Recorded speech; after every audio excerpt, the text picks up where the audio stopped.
Deep within the land of Calzathene, atop the treacherous Gatekeeper Mountain, sits the castle Shadowgate. Few have ever even seen its gates, let alone cross their threshold. According to local legend, even the walls of the castle are alive, and that might even be true. The castle was erected through powerful magic. A group of wizards known as the Circle of 12 once met there, until one of their own became corrupt and was sealed inside the castle by the remaining members. Trapped within the stone walls, the warlock Lord Talamar plotted his revenge. Using the darkest of magic, he plans to raise a horrible monster, the Behemoth, from deep within the bowels of hell. With the aid of this demon, Talamar can finally break free of his castle prison and bring darkness to the land. Only the prophesized hero, the last in the line of kings, can stop Talamar. And that hero is you. So begins your quest in Shadowgate, one of the most impressive point-and-click adventure games for the NES. Featuring dozens of rooms, intuitive puzzle solving, and what feels like a million different ways to die, you'll soak up the game's eerie atmosphere as you unravel its mysteries. Before it was on the NES, Shadowgate was part of a series of point-and-click adventure games designed for old black-and-white Macintosh computers. This series, commonly referred to as the Macventure games, was created by a small American studio called ICOM Simulations. ICOM was founded in the early 80s by Todd Zipnick, and their first game was the first in the Macventure series, the film noir story Deja Vu. Deja Vu pioneered a more simple interface for adventure games. In a game like King's Quest, you have to type in text and hope that the game understands the words that you used. In a Macventure game, on the other hand, most of your actions are performed by dragging and dropping objects using the mouse, or by clicking a short menu of commands at the top of the screen. This interface is much more intuitive to use, and eliminates a lot of frustration. This system was designed by Darren Adler, and although it had to be altered for the NES version so that it could work with a controller instead of a mouse, the soul of the game remains intact. While Deja Vu was the first Macventure game, when Kemco decided to port one of these games to the NES, they chose to do Shadowgate, the third title in the series, first. The NES version of Shadowgate may have a less appealing control scheme when compared to the Macintosh, but it makes up for it with beautifully redrawn color graphics and a haunting soundtrack. While some players may prefer the black and white look of the original, the music on the NES version expertly sets the mood for each room. Nintendo was notorious for its censorship policies in the 80s and 90s, but it seems like they were much more concerned with graphic imagery than text. While a few religious symbols were removed, the descriptions of grisly deaths from the original computer game are fully included here. They may not be showing animations of this stuff on the screen, but if you're using your imagination, some of the brutal demises in this game are worse than anything in Mortal Kombat. Kemco did remove an entire room from the game, the Armory, probably because it did not include any essential items. When Kemco released Shadowgate for the NES in 1990, the game sold fairly well, so they moved forward with releasing two of the other Macventure games, Deja Vu and later Uninvited. They never made an NES port for Deja Vu 2, the fourth and final game in the Macventure series. There were only 4 Macventures, but Shadowgate did get 2 sequels, Beyond Shadowgate for the TurboGrafx CD, and the fully 3D Shadowgate 64 Trials of the Four Towers. And that's not the end of the Shadowgate story. In 2021, Shadowgate VR, The Mines of Mythrock, debuted for the Oculus Quest, allowing players to explore an all-new castle in virtual reality. Today, the original games are owned by a company called Zojoi, which was formed by some of the original developers. If you want to play the Macintosh version of Shadowgate, it's available to download on Steam, but if you want to play an official copy of the NES game, you'll need to track down the cartridge. In modern times, critics still appreciate the atmosphere and excitement Shadowgate brought to the NES. When IGN released their list of the top 100 NES games of all time, they ranked Shadowgate at number 50. Modern players that attempt this game will still have to deal with all of the challenges the NES is notorious for. Many of this game's puzzles are perplexing or downright devious, and death lurks around every turn. You can even die just by forgetting to keep a torch lit. But what if I told you how to solve every puzzle and access every room of this creepy old castle? What if I showed you tons of terrible ways you can die, so you'll know what not to do? And what if I showed you a secret glitch that will allow you to beat the game in less than 10 minutes? Well, on today's episode of You Can Beat Video Games, we'll learn all of that and more. If you're new to the channel, we're doing deep dives on retro video games and giving you the professional strategies that can be used by the casual gamer. Please make sure to subscribe and check out youcanbeatvideogames.com for episode lists, news, and official You Can Beat Video Games merchandise. Let's get started.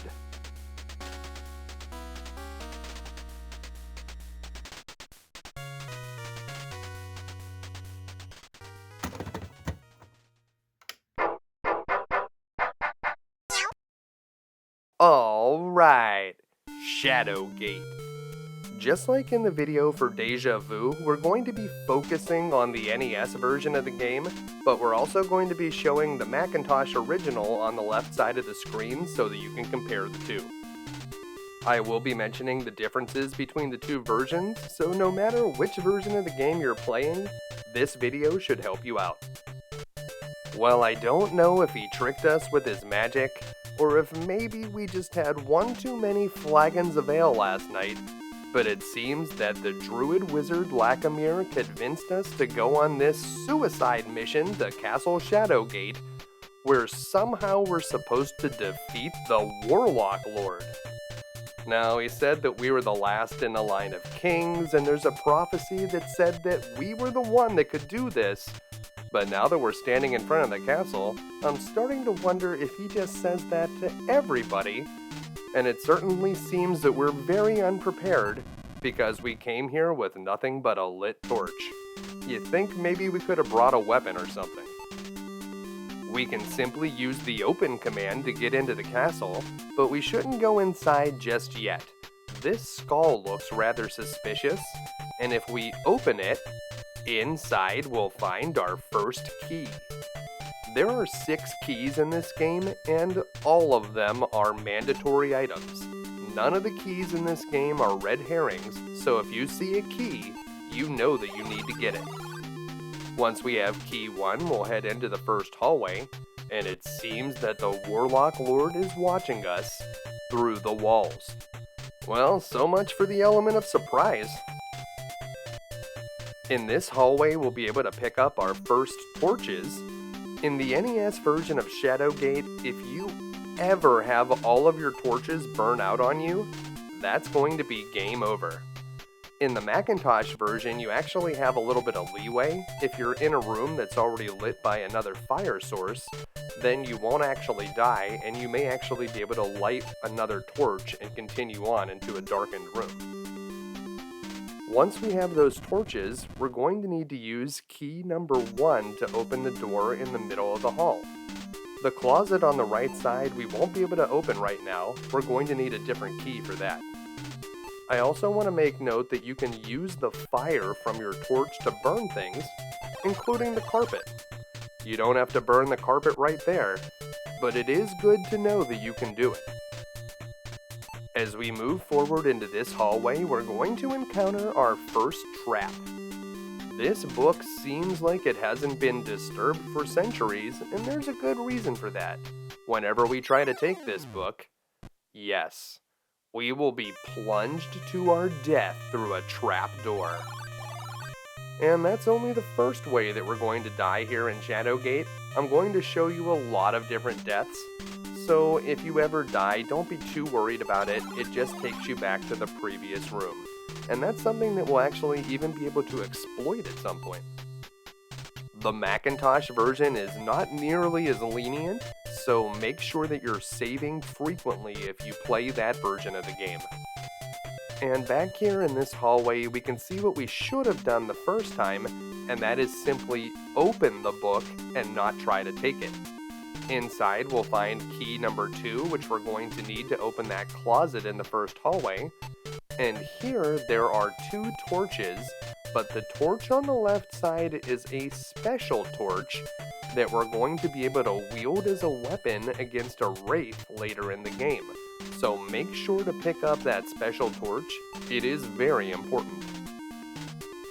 With the torches in hand, we can head back to that first hallway, but I want to make a note that if you press B to deselect all of your actions, and then click on that stone in the background, it will open up and reveal another passage that we're going to be going into later. But for now, let's head back to this hallway and use key number 2 to open up the closet. Inside, we're going to find a mandatory item, the sling. The sling is one of the game's more important weapons, but we won't be able to do anything with it until we find some ammunition. And the instruction manual makes a big deal about the sword. It says it would be a good idea to find a sword, but the sword is actually an optional item, and you can definitely finish the game without using the sword. I did it just to test this theory to make sure that there was no time that you actually needed to have the sword, and you don't need it. It does have a function, and I will show you what that is. So I do recommend that you pick up the sword, but it is definitely not mandatory. As we enter this hallway with 3 doors, we hear the music cue that indicates that our torch is about to burn out, so we need to make sure that we use a torch whenever we hear that music. Remember, you will die if your torch burns out. We can simply open up all the doors here, and we have a lot of options at this point in the game, so the first place that we want to go is through the door on the right side, which will take you to this Subterranean Lake. Now, we saw that there was a shark in the lake, and if you try to move into the water, yeah, going swimming in there was not a good idea. There was an obvious shark. This part is pretty gruesome about how the lake will be filled with your blood. We do need to get the key that's on that skeleton over there. It's key number 3, but we cannot get it right now. We're going to need to figure out a way to get the key from the skeleton without going swimming with the shark. For now though, this lake is a good place to get rid of items that we no longer need. Most items in the game only have a single purpose, so items like key 1 and key 2, we've already opened the doors that we need to open with them, so you can leave them in the water. One thing that I do want to mention is that you can try to leave all of your items in the water. If you try to leave something that you need, the game will stop you and won't let you leave it there. So this is actually a good way to let you know which items are important and which items are red herrings. Speaking of red herrings, the landslide in this waterfall room behind the Subterranean Lake is another one. It looks like it's blocking the rear exit from this room, but there's actually no way to get through it. Instead, the important feature in this room are the stones, which you can use to be ammo in your sling. There's 5 stones you can pick up here, but you're actually only going to need 1, and the real thing to do is to move in this area behind the waterfall which will take you to this hidden alcove. We can clearly see that there's a strange rock on the right side of the wall. This is the one and only thing in the entire game that we need to hit with our fist. Punching it reveals bag number 1, and if we open up bag number 1, we're going to find 3 very important items: the red, white, and blue gems. Because America. Or maybe France or Great Britain. Actually, a lot of countries are red, white, and blue. Each gem will serve an important purpose, and it will be fairly obvious whenever you need to use a gem because there's always a gem-shaped hole associated with it. So make sure to take all of the gems, and then we can just head back the way that we came. Back into the waterfall room, back through the Subterranean Lake, and exiting here will take us back to that hallway with 3 doors, where we have several options to consider. This time we want to head over to the left. This is the Pedestal Room, and we notice right away that it's very cold and there's a stench of decay in here. I wonder why it's so cold. We notice that there's a door over here. It's a trap door, and maybe that should be a clue, because if we open up that trap door and head down it, well, it seems that the wooden ladder breaks off, and it seems that the fall is quite fatal.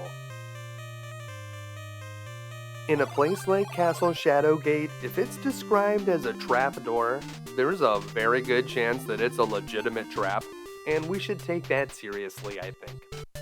Instead, here in the Pedestal Room, we should pick up the 2 torches to replenish our torch supply, and let's take a look at the different features in this room. Over here, there's a strange hole in the wall, and then there is a pedestal that's next to it that seems like something should be sitting on. That hole in the wall very well might fit one of our gems, and in fact, the white gem will fit in there just nicely. Whenever we use the white gem on the hole, a magical sphere appears. This is one of the most important items in the game. Most items only serve one purpose, but the sphere actually serves 2. So it is like a super key item. Once we have the sphere, we'll go ahead and open the door, and inside we find the Dragon's Lair. This is a very dangerous room. If you make one wrong move in this room, you are dead. Like if we try to grab this hammer, for instance. You also cannot open the treasure chest on the right side, that's just a red herring, and you will never be able to go into the room in the back where the dragon is. Just trying to go back there will get you killed. So what should we do? Well, you need to pick up the shield first. Whenever you pick up the shield, that will allow you to block the dragon's fire and will prevent you from being incinerated. There are 2 other very important items here, the spear and the hammer. We're going to need both of those to get out of this first part of the game, so make sure to pick them up. There are a few more items here that we can grab. The helmet actually has no purpose, although if you're playing the Macintosh version, you can put it on for whatever that's worth. And the skull that you find here, that can be used as the answer to a riddle later in the game. Now, this is very important. Once you've picked up 4 items in addition to the shield will get so hot that if we pick up another item, we'll die. So we don't want that to happen, and the way that we can prevent it is simply by exiting the room and then going back in. I do want to point out that this won't work in the Macintosh version, so you need to pick and choose which items you want. Don't take any items that are not important to you. You may actually want to prioritize the torch instead of something like the helmet. Although you may need the skull at some point to be able to answer that riddle. So keep that in mind. It could be an important item to take in the Macintosh version, but the items that we need here, take the shield first, the hammer and the spear, and we'll be in good shape. Once we have those things, we're going to head back to this hallway, and this time we're going to go back to the Subterranean Lake, and we have a way to get the key now by using the sphere to freeze the lake. Haha, take that, shark! With the lake frozen, we can now take key number 3, no problem. So we will go ahead and do that. Key number 3 is a very important item that we're going to need shortly, but remember the sphere serves 2 purposes, so we need to get it back. Now this is an important warning. We're going to use a torch to unfreeze the lake, but do not use a lit torch directly on the sphere or it will put your torch out. Right now I had 2 torches lit, so I was safe. But if you only had 1 torch lit and you put your torch on the sphere instead of on the frozen water, that will actually kill you. So be very careful of that. You need to use the fire on the water, and that will unfreeze the water just enough so that you can take the sphere back. This is certainly one of the game's most devious puzzles. 99% of items only have a single purpose, and you would not need to try to retrieve them from the area where they were used. We're going to head back to this early stone passage and go through that little hole in the wall, which takes you to this chamber that contains a very important item, the arrow. The arrow has a silver tip, so we're going to need that later for taking care of a werewolf. You won't even need a bow to fire it.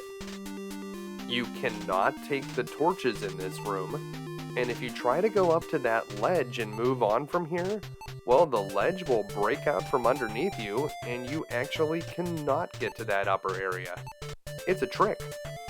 If you're playing the Macintosh version and you're holding the crystal sphere, you'll actually break it from falling there, so you need to be very careful not to do that. Instead, what we need to do is use the torch on the left wall.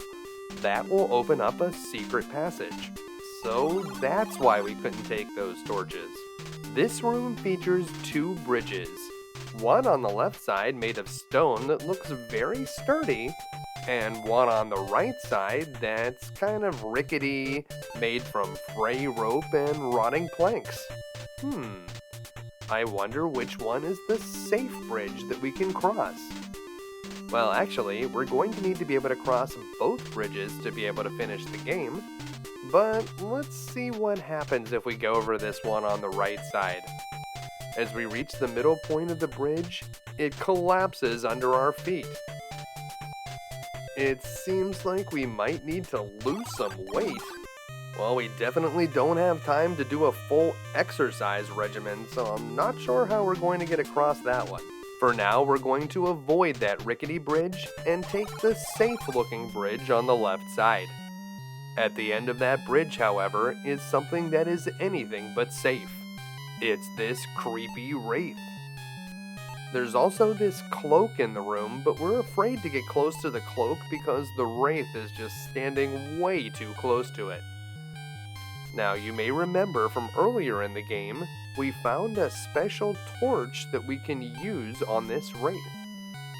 That torch is the one that's separate there in the item screen, so over under your goods, there's a torch that has a number to the right of it, and then there's one that's all by itself. You want to use the fire on the torch that's by itself and doesn't have a number, and that will take care of the wraith.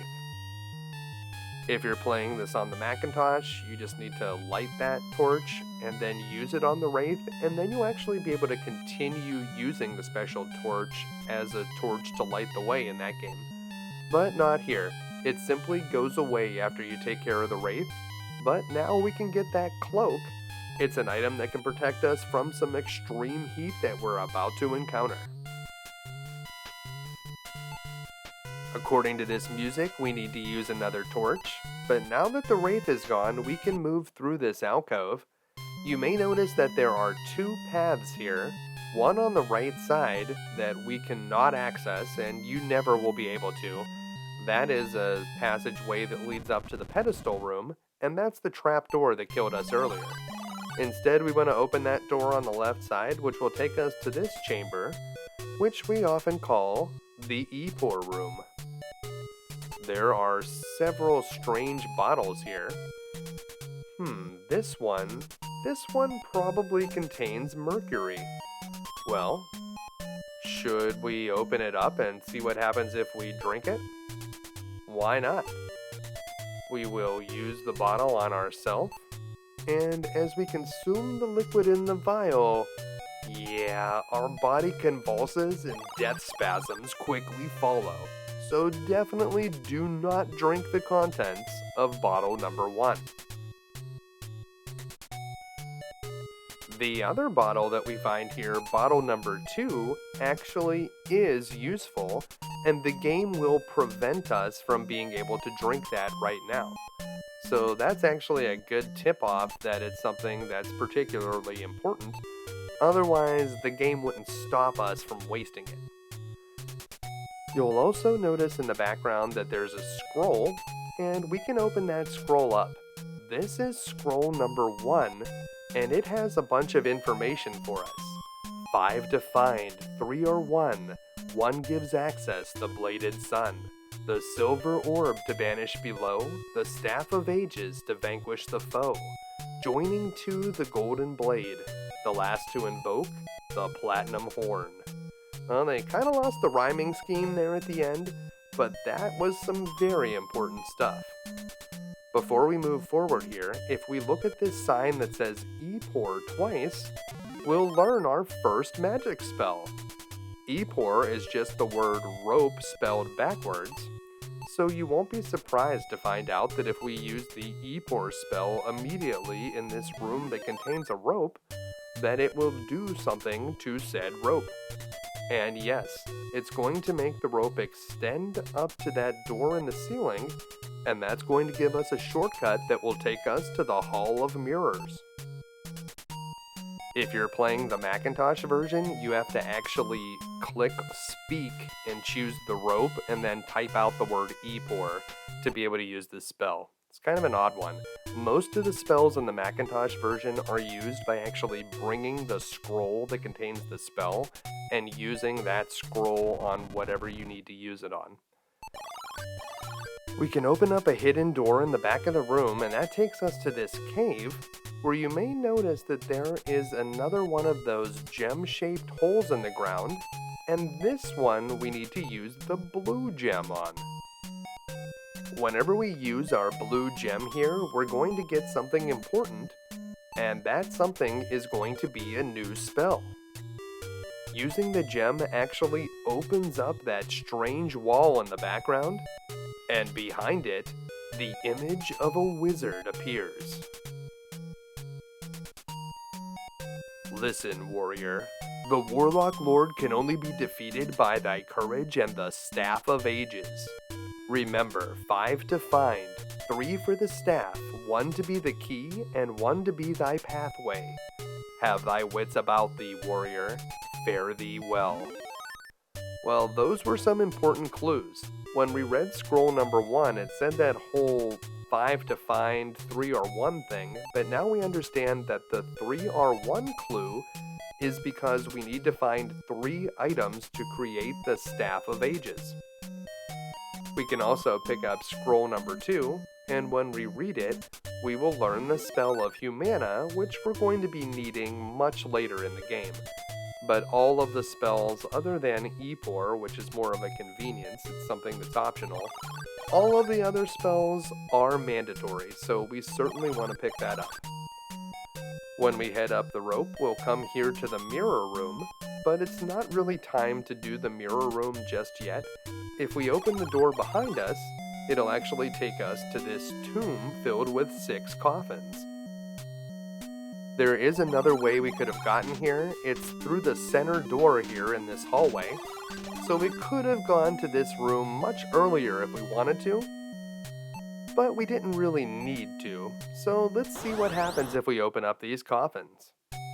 Well, that one contains a banshee, and the banshee won't kill you, but it doesn't do anything good either, so there's no real reason to open it up. The next coffin over contains a very bad trap. This one is filled with some green slime, and this is definitely not the kind that they used on Nickelodeon. Oh no. If you try to even walk past this slime to go to the door, it will kill you. Yeah, it's not good.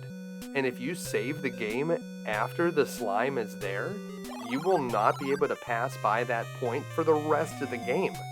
There's an item in the Macintosh version that can remove the slime, but not here on the NES, so I recommend that you do not open up that coffin, or else you'll have to go the long way around this room every time. In the center coffin on the right side, we'll find bag number 2, and this contains cop coins, which are useless slugs. Feel free to ignore bag number 2 if you don't want to pick it up. Looks like we need to get another torch going, and then we're going to open up the final coffin, and that's the important one. So we want to open up this coffin in the front right side, and inside there is a mummy. Now this is a pretty big mummy, a 6-footer. And I know that a lot of archaeologists are going to be upset, but we need to burn that mummy, because inside there's a hidden scepter. Now don't ask me how they got the scepter inside the mummy. I know that they take all the organs out whenever someone gets mummified, but they definitely don't take out the bones. So how did they get that big old scepter in there? Good question. Once you have the scepter, which is a very important item, we're going to head back here to the mirror room. There are 3 mirrors in this room, and we can use our hammer to break them. 2 of them lead to certain death, including that one on the left side. Shards of glass fly through the air and eviscerate our body. Blood pours from your wounds and your body slumps to the floor. Yeah, that's pretty mean. Well, let's try the middle mirror. Is that one going to kill us too? No, that one has a door behind it. So we probably should not hit the mirror on the right side. Yeah, that one leads to certain death as well. We can pick up the broom here, which is an optional item, but it's a very good one. This is the ultimate answer to the Sphinx's riddle, and if we take it, we actually don't have to worry about that whole riddle thing at all. To get through the door in the center, we need to use key number 3, which is the one that we found on the skeleton in the Subterranean Lake. And whenever we head through, we find a fiery room, and we're going to be immediately kicked out because we're not wearing the cloak to protect ourselves. Now, because of the way that the NES version handles deaths, there's actually a way to get through that room without having the cloak. Let's use the hammer on that right mirror, and it seems that we opened a portal into deep space and are immediately sucked through. That might seem not good, but we're going to be respawned in the previous room that we were in, and that's that fire bridge room. This time, whenever we come in here, we're not immediately kicked out, so we can do whatever we want in here. We can even try jumping into the fire if we want to see if that's something that might work. Just use our move command and maybe take a little swim here in the flames. Yeah, you're probably not very surprised to see that that gets you killed, but it will bring you right back here. The real way to get through the fire bridge room is you're supposed to use the cloak, but that is a trick that can allow you to skip over the cloak if you're trying to beat the game very quickly. With the cloak on, you'll be able to simply enter the room and you won't get kicked out. If you're playing the Macintosh version, you won't be able to use that death trick to avoid getting the cloak. You're just going to have to get the cloak if you're playing that version. Once we're in here, if you try to open the door at the end of the bridge, we're going to meet the Fire Drake. This guy's not going to kill us, but we're not going to be able to get past him without doing something first. So, what are we going to do? Well, we're going to use our sphere for the second time. Simply use it on the flames, It will douse them, and this time the sphere will be removed. We're not going to be able to use it again, but it will remove the fire drake, and we'll be able to move forward through the door. Alright. In the next room, we find a crevice and yet another bridge that we need to cross. Instead of a fire drake this time, this bridge is patrolled by a troll. If you try to move past the troll, he would be happy to kill you, but he simply wants you to pay the troll toll, which will be a gold coin. We don't have a gold coin, but I hope maybe he would accept one of these copper coins, and it seems like that works. He just raises the price and wants 2 more, which we happen to have. But whenever we give him the second copper coin, that's when he realizes that they're a fake, and he takes the bridge down into the pit with him, which kills us. Yeah, pretty bad. Cop coins are not going to get us past this troll. Instead, what we need to do is use the spear. Later in the game, we're going to be able to use this spell a few mana, but if you try to use it right now, it won't work. Instead, we need to use the spear, which will knock the troll out, but definitely will not kill him, so we're going to need to use that different strategy later. A huge Cyclops blocks the way here in this courtyard. What should we do about him? Maybe we should use that sword that we found earlier. That seems to make sense. And we can just, do some battle with this guy. We actually have a lot of equipment. We have a shield, we have a helmet. We should be pretty good. No, we were not good against the Cyclops. Instead, we need to take this guy out at range, and we want to throw a stone right into his eye. The sling will help us do that. So use the stone on the sling, and then use the sling on the Cyclops. Now this is going to knock the Cyclops out, but it will not kill him. So if we go and take a few more actions in the castle, the Cyclops can actually wake up again later, and we would have to get another stone, load up our sling, and knock him out again in that case. But there is something else that we could do. This is the one purpose for the sword. If we use the sword on the Cyclops after he's been knocked out, we'll be able to finish him off, and he will not get back up again. So if we use the sword, we only need 1 stone, but if you don't use the sword, you would need multiple stones to finish the game, so you should probably grab 2 or 3. Once the Cyclops is taken out, you can use the crank on the side of the well, which will bring up a bucket, and then we want to open that bucket up, and inside we will find a very important item, the Gauntlet. The Gauntlet will help us retrieve an item from some dangerous acid later, so once you have it, we're just going to open up the door at the end of the courtyard and move deeper within Castle Shadowgate. This hallway you can see in the Macintosh version has another door on the right side. That is how you get to the Armory Room. The Armory is the room that was omitted from the NES version of the game because it doesn't contain any important items. So we're just going to come up here to the upper door on the left side, which takes us to this strange laboratory. If we use the look command, we can see that this steel mesh cage rattles constantly, but if you just click on that without any command selected, it will automatically open it up, and a mutated dog will pounce out and kill you. Yeah, that's pretty mean. You need to be kind of careful about what commands are selected. There's no reason to go anywhere near that mesh door, so just avoid it. And instead, we're going to investigate this strange, poisonous-looking liquid in this pot. Do you think that maybe we could drink it? If we use it on ourselves, we'll find out what happens. Well, it looks like it's something dangerous, but it actually is non-lethal. It does make blue hairs grow on the palms of your hands, and it doesn't seem like it tastes very good, but yeah, it's non-lethal, so feel free to drink it if you want to. The game won't let you drink it again.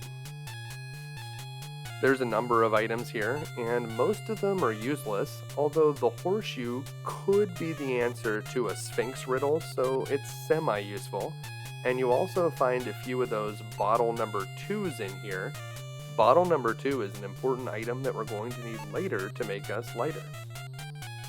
There are 3 bottle number 2s to find in this game, but if you're playing this well, you'll only need one of them. It's that small silver container. Those are the bottle number 2s. So I wonder about these other bottles, bottle 4 and bottle number 3. There's also this rack of test tubes, which is a red herring item. It's not something that we're going to need. But let's take a taste of bottle number 3 and see if that is something that will kill us. Ooh, the liquid is viscous, but it doesn't kill us. How about bottle number 4? Will it kill us? And no, drinking bottle number 4 is essentially the same as drinking bottle number 3. It's non-lethal, but it's also not very useful. It may seem that we've cleaned this room out, but we're actually missing the single most important item in the entire room. You need to use the stone with the strange chain link on it, so don't open it, you gotta use it, and whenever you do, we will find the Vial of Holy Water. It's just described as water whenever you see it in your items list. I guess they didn't want to call it holy water, although it is described as such whenever you look at it. Once you have it, you can proceed through the door in the back of the room, which takes us to the garden, and that garden contains this highly acidic fountain. Suspended up in the acidic water is the flute, and the flute is a very important item. It's interesting that it's a wooden flute. It doesn't seem like something that would survive in the acidic water, but that just means it's magical. Well, let's see what happens if we drink the acidic water. It's probably a pretty bad idea, but man, this is one of the more graphic death descriptions. Whew, yeah. It sounds pretty bad to not have a throat anymore. So let's not do that, but we can't take the flute right now. We have to use that gauntlet that we found in the well bucket out near that Cyclops that we shanked with the sword whenever he was down and out. Yeah, that was not very honorable of us to do that, but didn't feel like hitting him with another stone.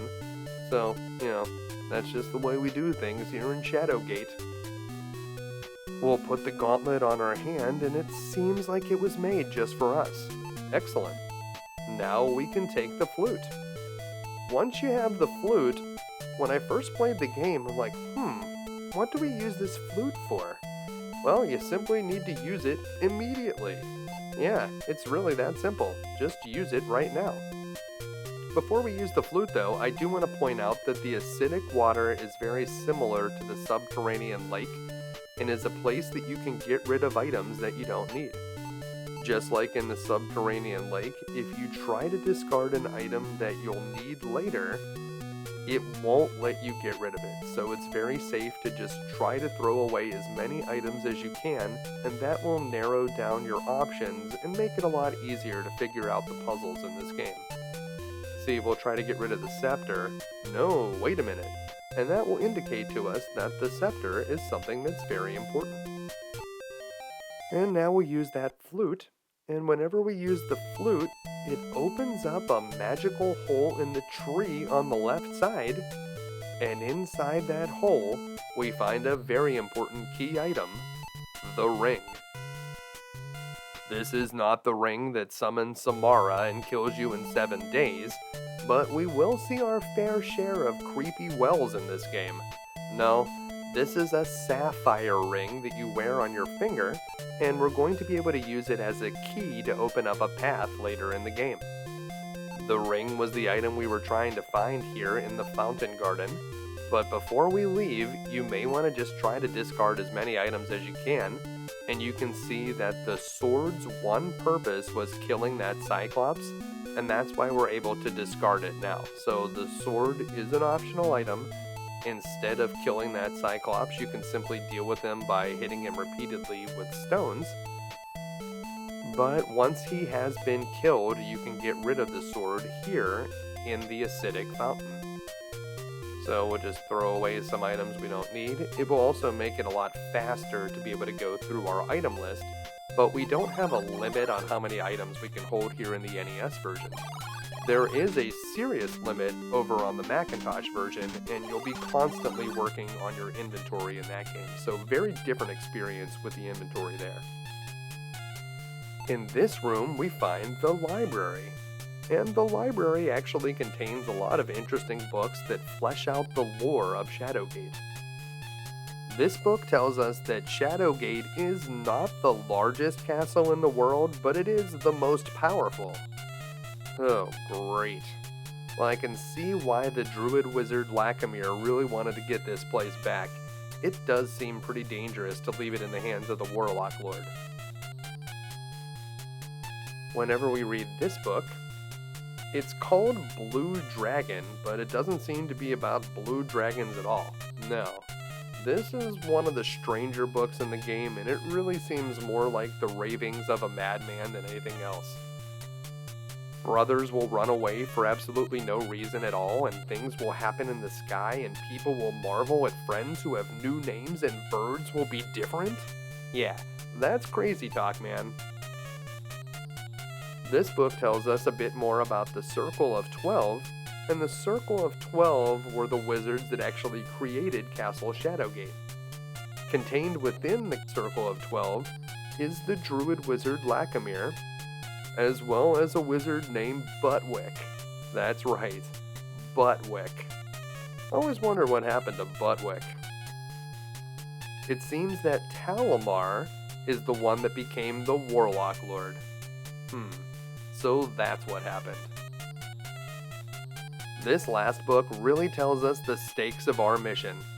It seems that the Warlock Lord battled against the Circle of 12, and we know how that turned out. They had to seal him here within Castle Shadowgate. But if he ever returns to power, it seems that the world of Tarkus will not live to see the rising sun. That sounds really bad. This book is called The Prophecy, and that certainly sounds like something that we would want to read, considering that the prophecy is supposedly about us. But we can't read it. Not good. Instead, we need to open up the desk, and inside, jackpot! We find all kind of good stuff inside the desk. Whenever we open up Scroll 3, we learn another magic spell, Terra Tarak. Excellent. That spell can open up the world, or at least that's what it says. Once we've chanted the words, Scroll 3 disappears, and then let's check out Scroll number 4. Whenever we open this one up, it says something about moving the sun, but the spell is called Illumina. Tarak and Illumina are both very important spells. We are going to need them to be able to finish the game, but on top of that, we also find a key. I had mentioned before that every key is an important item, and we also find glasses, another important item. Whenever we use the glasses on ourselves, we'll finally be able to read that prophecy book. Alright, we can finally find out what's in there.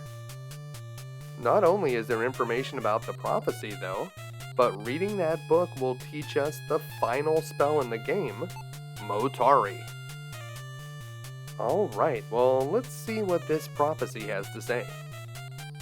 The light grows faint, the path winds round, where life is lost, wisdom is found. The seed of the dream for the evil is free. Where the sword is hung, he must place the key. A bridge to from amidst burning death, a demon to guard. Motari risen. So the last part tells us where we need to use Motari, but the other part about the prophecy actually is a clue for the next to last room in the game as to where we should put the Bladed Sun item. where the sword is hung. Before we go, we can also pick up this map, which could be the answer to a Sphinx riddle. And you may notice that there's another one of those gem-shaped holes in the wall, and it just so happens that we only have one gem left. The red gem will open up a secret passage behind the bookcase. You'll notice that there's also a skull in this room, so if the Sphinx needs you to bring him a skull, that's a fast place that you can find it instead of going all the way back to the dragon's lair. Behind the bookcase we find the study, and if you accidentally just click on the window without any command selected, the game will default to move and think that you intended to jump out the window. So you need to be very careful. If you want to just look out the window, make sure that you have the look command selected, and that goes for many different windows in the game. There are a number of items to find here in this study, but most of them are pretty useless. The most important one that you can see right now are these bellows, which could be the answer to a Sphinx riddle. I know I've mentioned the Sphinx a lot of times, and we are going to be running into him very soon. Besides that, there's also a cup and a poker, which don't really serve any purpose. And something fun that you could do in this room is use your torch to light a fire in the fireplace. If we were playing the Macintosh version and you lit a fire in the fireplace and then your torch went out, well then you wouldn't die for your torch running out because there would already be a light source in the room. But that doesn't work here on the NES version, so lighting the fireplace is just for fun here. Make sure to light another torch whenever the one that you're working with gets low. And we'll pick up these items, although we don't really need them, other than possibly the bellows. But something that we do need in this room, and the reason why this room is hidden behind a secret bookcase, is because if we use the Turok spell, we'll be able to open up that globe, and inside the globe is where we find key number 6. So of the 6 keys, we now have 5 out of the 6 of them. We only need 1 more to have all of the keys. Also contained within the globe is bottle number 5. Is bottle number 5 something that we can drink? It's time to play. Can we drink it? Well, let's see. Use it on self. We drink bottle number 5 and, well, it's as sweet as sugar. It appears to be non-lethal. So of all the bottles, the only one that will actually kill you in the NES version of the game is bottle number 1. So definitely don't drink any bottle number 1s. And now that we're back here in this hallway, I do want to point out once again that you could light the rug on fire. And you can simply open the door at the end of the hallway. It's not locked, but all 3 doors here in the banquet hall definitely are. There's a few items we can pick up here. The only one that we'll be able to find that's important is the mirror. The mirror could be another one of those Sphinx riddle answers, but the crest and the tapestry are not important. The thing is, we only have 2 more keys that we haven't used yet, and there's 3 doors here, so we're going to need to find another key. For now though, let's just use key number 5 in the door on the upper right corner, and we can grab some items before we go in there, the mirror and the crest, although the crest, as I've said before, is not very important, but we're about to go into that Sphinx room, so we might as well grab the mirror. There is a trick to passing the Sphinx room. If you try to go past him, he's going to ask you a riddle, but if you just use the broom without being asked a riddle, it'll automatically work and you'll be able to go right by him. So the broom is like a secret key item that can take you right past the Sphinx. It is possible that one of the riddles he could ask would be about the broom, but it seems like if he hasn't asked the riddle already, the default choice in the game's memory is for the broom to be the answer, so you can always get by him if you don't try to sneak by and see a riddle, and just use the broom right away. Now, let's see what happens if he actually gives us a riddle. So you can see, we tried to sneak by the Sphinx, and he says that no one may pass without my permission. You must first answer a riddle. And this riddle seems to be indicating that we need to show him the mirror that we just found. So there's a lot of things that could be the answer to the riddle. There's horseshoes, the bellows, the mirror, a skull, the broom. Any of those items could be the answer, but this time he wanted the mirror, so we'll be able to go past. And if we try to go past another time, he may ask us a different riddle, so keep that in mind. In the Observatory, we'll find a new scroll that we can read.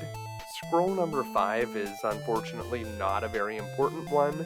It just gives us some lore information about the stars and is not super critical for our quest. It will not give us a spell. When we look through the telescope, we can see the clarity of the night sky, and you do need to be careful of the windows in this room. You don't want to take a nosedive out the windows and die, because there are 2 very important items to find here. The first one is that star, but very deviously, if you look at that map behind the star once you take it off the board, you'll notice that it's only loosely attached to the wall, so we can open that star chart, and behind it, we'll find the rod. The rod is an extremely important item. It's a lightning rod, so we're going to need to post it somewhere where it can be struck by a bolt of lightning. Once you have the rod, we can head up to this turret, and here we find a woman that's chained to a wall. Or at least it appears to be a woman. In the moonlight, she's even more beautiful. This definitely looks like a trap, and it totally is. A typical honeypot trap. That's very devious, Warlock Lord. Next to the chained woman is a very important item, the blade. But if you try to take it, yes, the woman will reveal her true form. She's a werewolf. You can more clearly see in the Macintosh version that there's a full moon outside, but I guess that's what the clue about the moonlight was trying to tell you. This is a werewolf, and we know how to deal with a werewolf. We need to use our silver-tipped arrow. Silver is very good against werewolves historically, and this will work quite well here. So whenever we use the arrow, we can see that the werewolf has been killed, and they even show a little bit of blood here, which is pretty controversial for the NES. When the werewolf is defeated, we can take the blade, and yeah, it just looks like your typical dead werewolf. You won't be able to get your arrow back, but we won't need it anymore. Once you have the blade, we can go back to the observatory and then head back through the Sphinx Room, which will lead us to the banquet hall, and we won't have to go back into that area anymore. Although you may have noticed there were some markings on the stairway next to the Sphinx, those are the clue for another puzzle that we will encounter later. For now though, we can use key number 6 on the door in the upper left corner of the banquet hall, and this room, unlike the one that contained the pedestal and the sphere, is very hot. Sitting here on the ground, seemingly unguarded, is a horn. And if we look at it, it's described as being made from platinum, so it must be the platinum horn, one of the 5 items that we're looking for to be able to finish the end game. But whenever we try to take it, a hellhound appears. And if we try to take that platinum horn again, yes, the demon dog snarls and pounces on you. Its teeth sink deep into your flesh. Yeah, that's not what we want to do. I think we have a good idea on how to take care of a hellhound.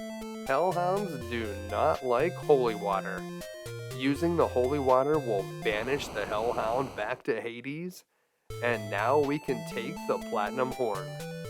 We're going to need that in the next to last room of the game, so make sure that you collect it before moving on. This is another one of those rooms in the Macintosh version that already has a light source, so if your torch were to burn out here in that version of the game, you could light a new one and just be fine.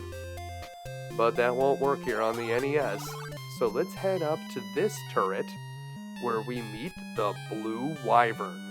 It says here that it's an eerie blue dragon, but when we look at it again, it quickly contradicts itself. It says that it's a distant cousin of a dragon. In front of the Wyvern is an item that has just gotta be important. It's a talisman that's made of gold and has an extremely sharp edge. You may notice that it sort of looks like the sun, and it has a bladed edge. Yes, this is the bladed sun, one of the 5 items we're looking for. But if you simply try to take it, well, the Wyvern will not be having that. You'll simply be a snack for the dragon-like monster. But we do have a solution, the star that we found in the Observatory. Whenever we use the star, we can launch it like a Hadouken and take that Wyvern right out. Once he's been defeated, we can pick up the Bladed Sun, and at this point we now have 3 of the 5 items we need. There isn't anything else to find here, so we should just make our way back to the banquet hall, where we need to figure out what to do about that final locked door. If you take a look over on the left side at the Macintosh version, it's very obvious that something is hidden underneath the carpet here, although it's a lot less noticeable on the NES. What are we going to do?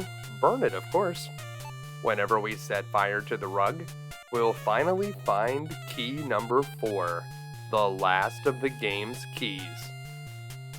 We're going to be able to use it immediately to open up the final door here in the banquet hall, and we'll be able to move on to another hallway. While the other 2 doors here in the banquet hall led to dead ends, this final door is going to take us to the final room of the game. But we are going to have to take a slight detour before we go there. So let's use key number 4 on the door, open it up, and head on in. Now, just because we use the last key in the game doesn't mean that every room is just going to open up easily for us. But here in the hallway, there's a few torches for us to grab, and both of these doors are opened, so we can freely go through them. Here we're going to go to the left first. The path to the right is going to take us to that end game, but over here we need to pick up a few essential items. That lightning in the background is a bit of a clue as to what we'll need to do next. If we look at this strange notch on the balcony, it seems to be a mount for a flagpole, or maybe for that lightning rod that we found in the observatory. Whenever we use the rod on the flagpole mount, it will immediately be struck by lightning. And when it's struck by lightning, a mysterious hole will open up in the ground, and from that hole will emerge a skeletal hand holding a wand. Whenever we look at the wand, we'll notice that there's an image of a snake on the side of the wand, and that's going to be a clue about what we'll need to use the wand for. So we'll want to take that wand and say thank you to dead Dumbledore's hand as it retracts into the ground and waves goodbye. And now we have it. We have the wand. This is going to be a very important item moving forward and is one of the trickier ones to find. But before we head to the area where we need to use the wand, we should head over here to Lookout Point. There are 2 items here, a strange leather bag and a very tempting pot of gold. It even says that the leprechaun must have skipped town. Now, if that pot of gold looks suspicious to you, yep, you're right, Admiral Akbar. It's a trap. Taking the pot of gold will definitely get you killed. You should not try to pick it up. That leather pouch, on the other hand, is bag number 3, and it contains some mandatory items. Whenever we look at it, you'll notice that it has Druidic script on it, and anything in this game that has Druidic script on it is probably an important item, so that means it's going to be safe to take. Whenever we open up the bag, there are 4 coins inside, a big coin and 3 smaller gold coins. The big coin has an engraving of a well on it, and while you might be thinking maybe we should use it in the well near that Cyclops, no, we're going to be using it on a different well that we haven't seen yet.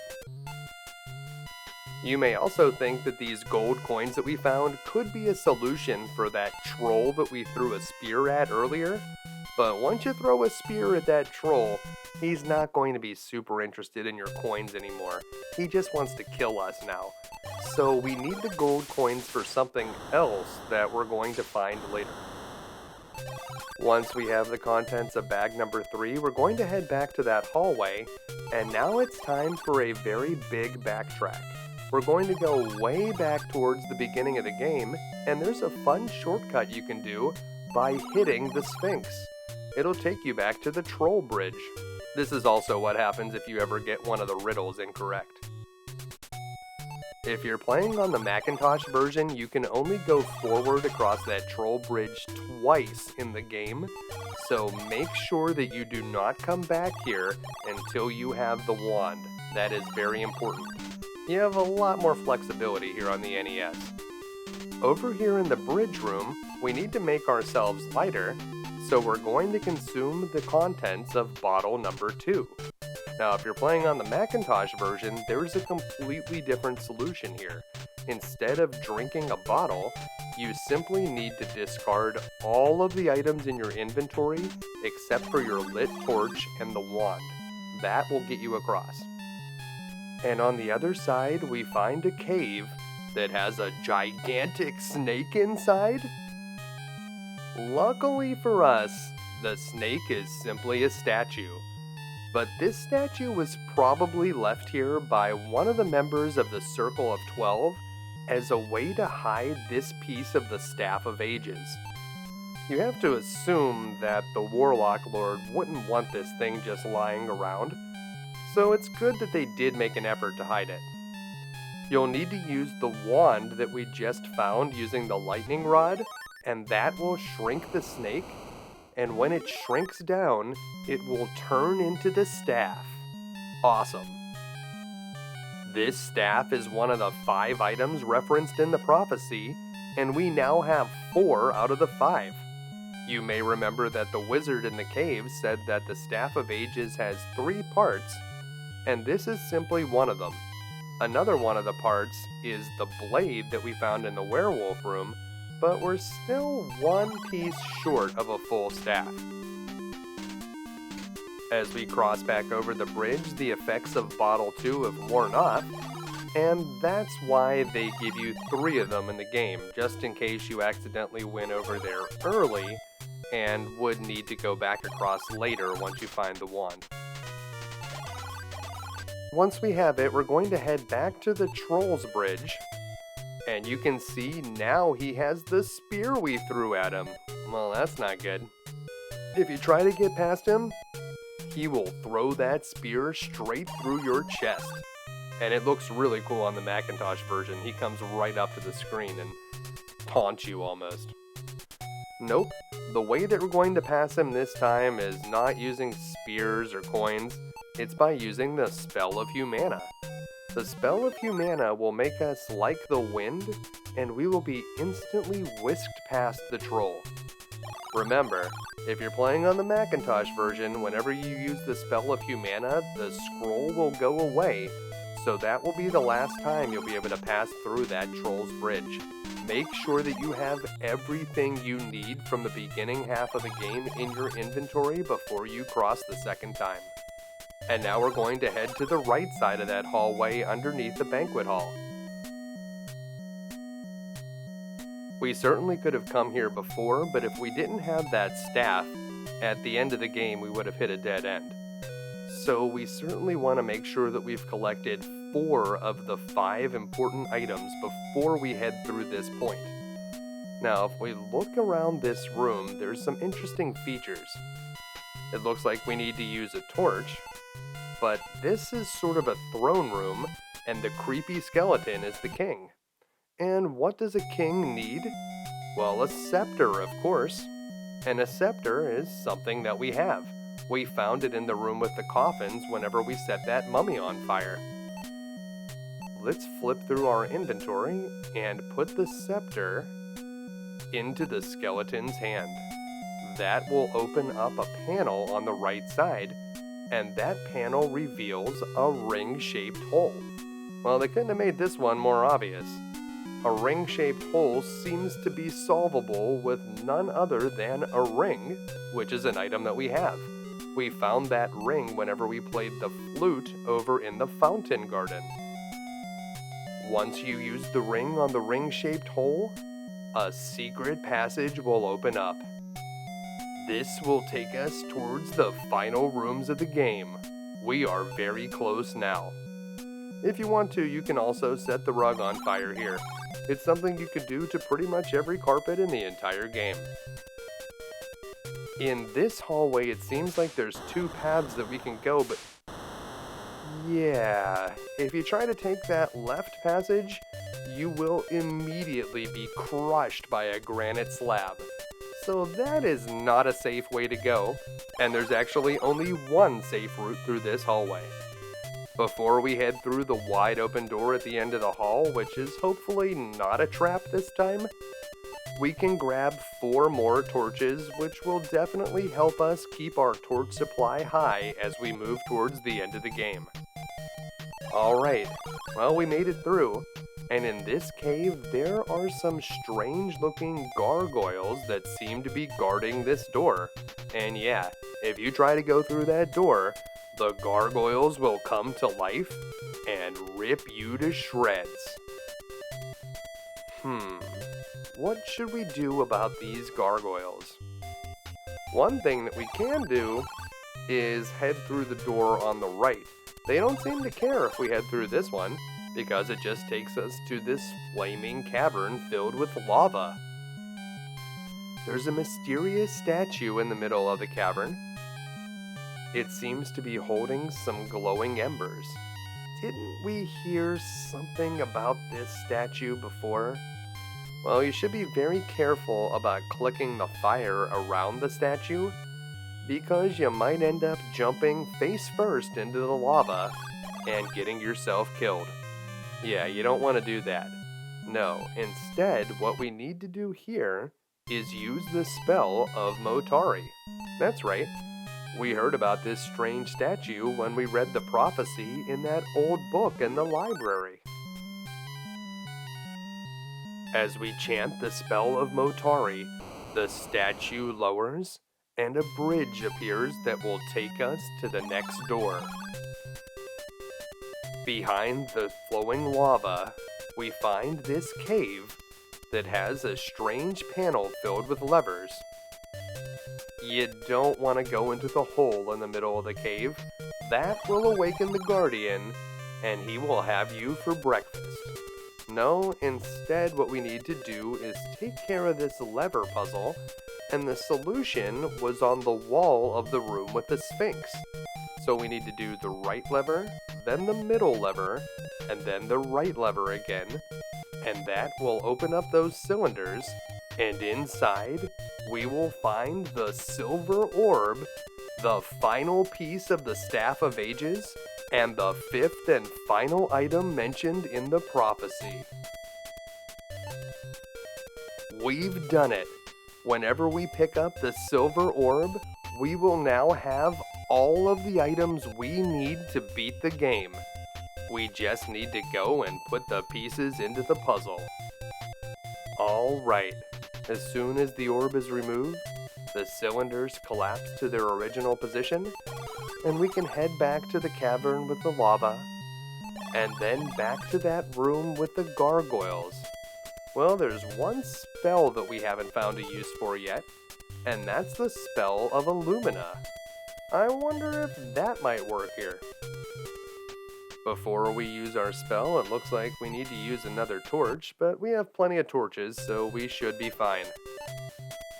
We will select Illumina from our spell sheet, and whenever we cast Illumina, it seems to blind everyone in the room, including us, but it seems that we recover a lot faster than the gargoyles. It might have been smart for us to maybe close our eyes while we were casting this thing, like, think about what you're doing there, buddy.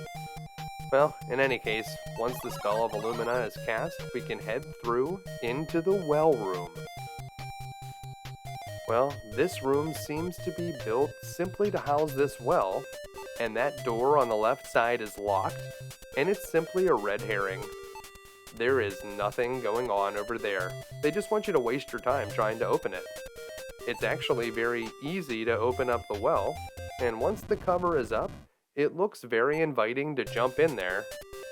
Except it seems that there's no water in the well, and the fall is actually pretty far. You don't want to do that. No. Before we jump into the well, there's something that we need to do first. We need to use that big coin that has an image of a well embossed on it. So if you use the big coin on the well, a small tornado will appear inside, and that will allow us to go in safely. So that's all you need to do. Use the big coin on the well, and then we'll be able to move inside. Down at the bottom of the well is a river, and it just said a few minutes ago that there was no water in the bottom of this well, which is clearly a lie. Although I guess we must have hit that hard rocky bank whenever we jumped in. If you jump into this river, you will quickly find out that you're not a strong enough swimmer to survive in this current. So yeah, don't do that. Instead, what we're going to want to do is use that mallet on the gong, and that's going to summon the ferryman. The ferryman wants a fare, and so that's what we're going to use those gold coins for. You only need to use one gold coin, but they do give you multiples just in case you need to go back and forth to the final rooms, because that's where the ferryman's going to take us. On the other bank of this river is the Skull Gate that leads to the Warlock Lord. This is the vault. The Warlock Lord is beyond that Skull Gate, and it seems that there are 3 holes for talismans in the back of the room. Well, that's not good. We only have 1 talisman. Where are the other 2 talismans? Well, actually, you only need 1 talisman. The trick here is putting it in the right slot.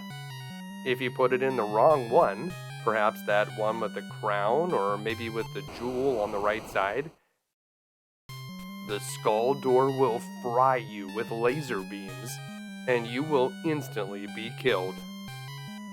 So the trick here is to remember that that talisman is known as the Bladed Sun, and we saw a clue earlier that said we need to place it where the sword is hung. So we need to put it in the slot on the left side. But that's not the only thing we need to do to open the door. Don't forget about the Platinum Horn. Once the talisman is placed, play the Platinum Horn, and the Skull Gate will open. It's time to head to the final room. With the gate finally open, we only have one more task. We must defeat the Warlock Lord and stop him from summoning the behemoth, which will destroy us all. Oh no. He's already summoning the behemoth. This is bad. We were supposed to use the Staff of Ages to stop the Warlock Lord, but I suppose we're going to have to take our chances against this behemoth. If you do anything wrong in this room, well, you're gonna get fried by the Warlock Lord. I don't know, if you just feel like taking your frustrations out on him and maybe hitting him with your fist, perhaps? Yeah, that is not a solution. Toast. What we actually need to do here is assemble the Staff of Ages. Now, you could have assembled it before you came into this room. You can assemble it at any time. But to do it, we need the 3 pieces. Remember, 3 are 1. So we need to use the blade on the staff. That's the first thing that we need to do. Lightning begins to flash in the room. Then the golden spike slides smoothly onto the staff and locks into place. Once we have the blade on, we just need to add the silver orb. Light cascades through the room as the staff becomes a living entity. And now we'll use the Staff of Ages on the behemoth. And that's it. We've done it. We've beaten Shadowgate. All we can do now is sit back, relax, and enjoy the cheesy ending. A sharp blast from our Staff of Ages hits the behemoth like a ton of bricks. As he falls back into the portal from which he was summoned, he takes the Warlock Lord Talamar with him.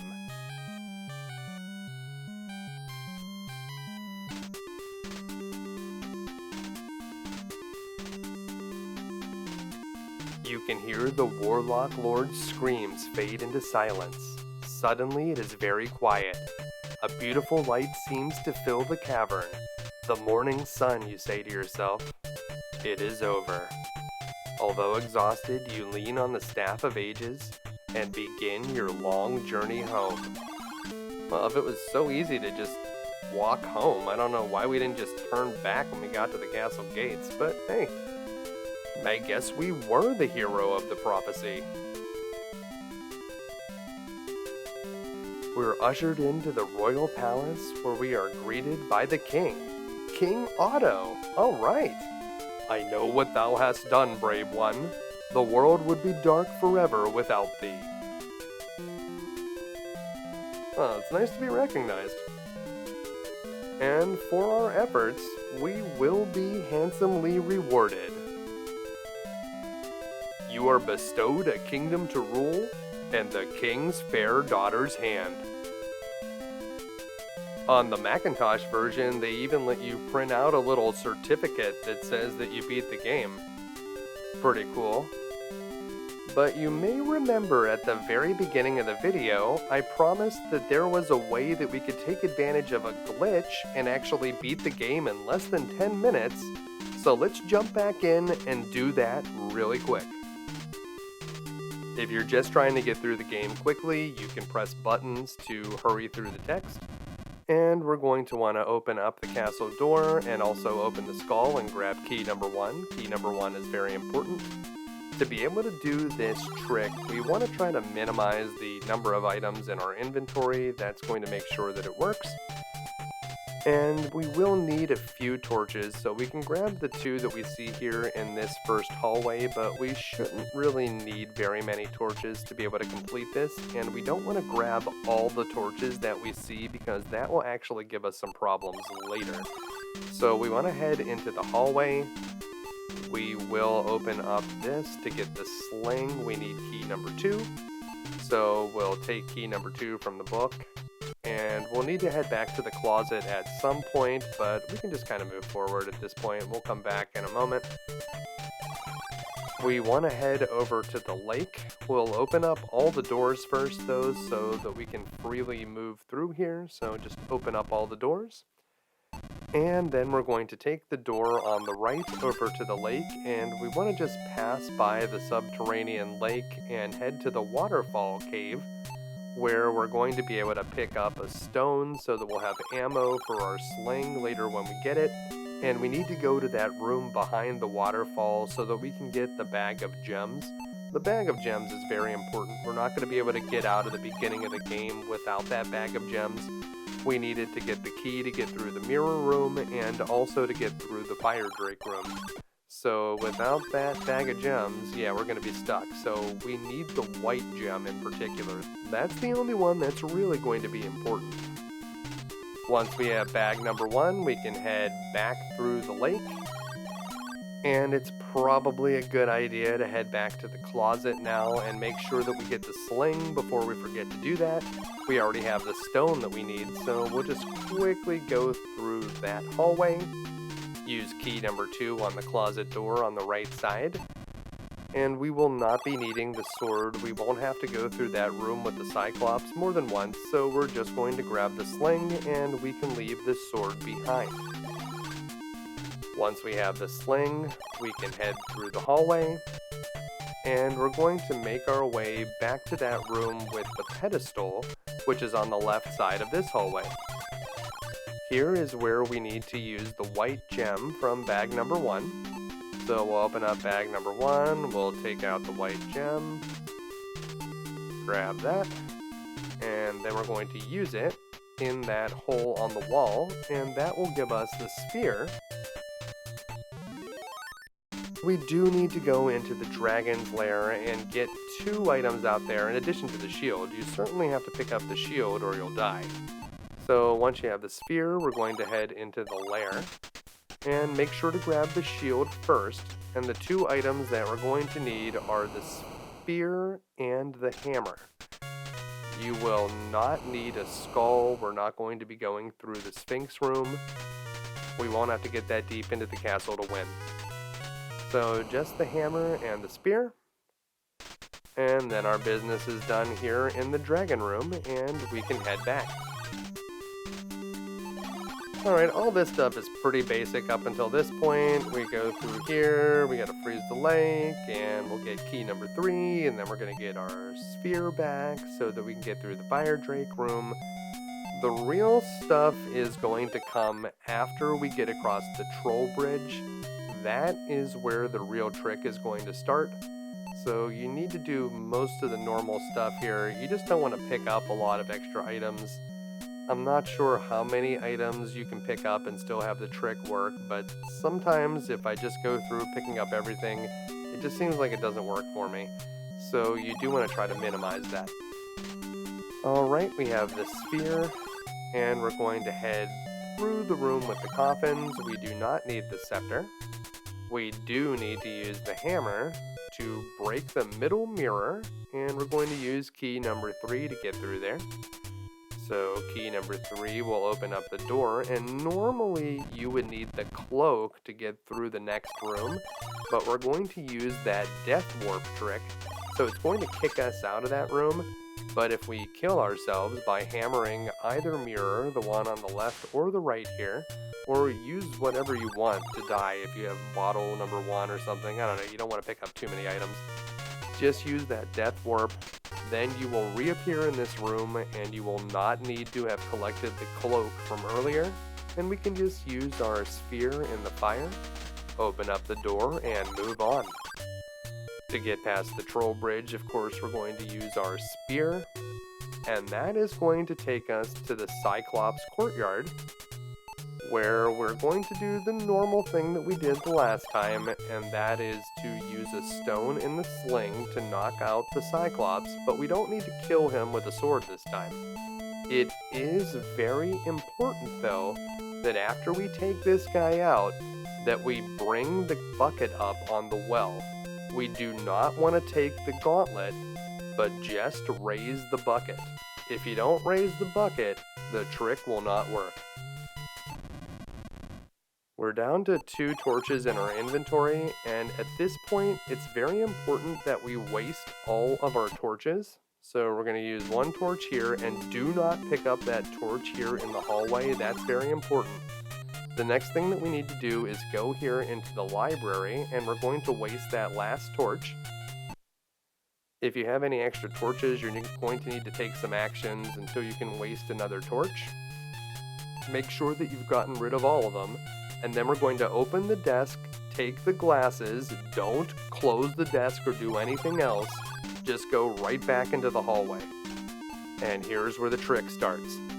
Go and take the glasses from your inventory, and you'll see that they've duplicated. And we're just going to keep doing this over and over and over again. And this is going to allow us to overflow the inventory, and this is how we're going to glitch out the game and get it to take us to the ending. So just keep doing this, but pay attention to your torches. Whenever you hear that music that says you're about to run out of torch power, we're going to have to take the torch from the wall on the left side of the room. If you had any torches in your inventory, it will cause the trick not to work. You want the torch to appear after the last item, after it glasses, and then we're going to immediately use that torch to refresh our fire, but then it'll get out of the inventory, so it'll be right out of there, and we can start putting more glasses in and just keep filling up the inventory with glasses. So it looks like now's the time. We'll take the torch. We're going to use the torch immediately so that it's out of the inventory, and then we're going to continue on with the glasses. So how long do we need to do this glasses thing? Well, you need to keep going until you start seeing items appear. And the last one that you're going to see is one called Globe, which will appear in the last slot. So pay attention, it's going to happen soon. There it is, there's Globe. As soon as you see it and overwrite Globe, do one more so that you have glasses at the top of the screen, and then you just want to open the door at the end of the hallway, go into the banquet hall, and then you're going to use the space underneath the glasses, and it will show you a glitched out version of the ending. And that's it. We've done it. We've beaten Shadowgate in less than 10 minutes. All we can do now is sit back, relax, and enjoy the glitched out cheesy ending. Yeah, pretty weird stuff, right? Certainly beating the game this way doesn't really feel like we've actually completed the prophecy or really won, but it is kind of an interesting thing to see. So this is something fun to try if you've played Shadowgate before and you would like to try something a little bit different. You do need to be very precise, especially once you get up to that Cyclops Room. Make sure that you do everything following the instructions from that point, and you should be able to get the ending. If you try to use the item under the glasses and you get a different message like the skull rises, or you just freeze up the game, you probably messed something up, like maybe you didn't use up all your torches or something like that. Well, I hope this video was able to help you finally beat Shadowgate and bring peace to the land of Cal's-Athene. If it did, make sure to give it a like, and make sure to subscribe for more videos, because there will always be more medieval lands that need heroes, and that's why we'll be back again next week with another video game you can beat. Thanks for watching.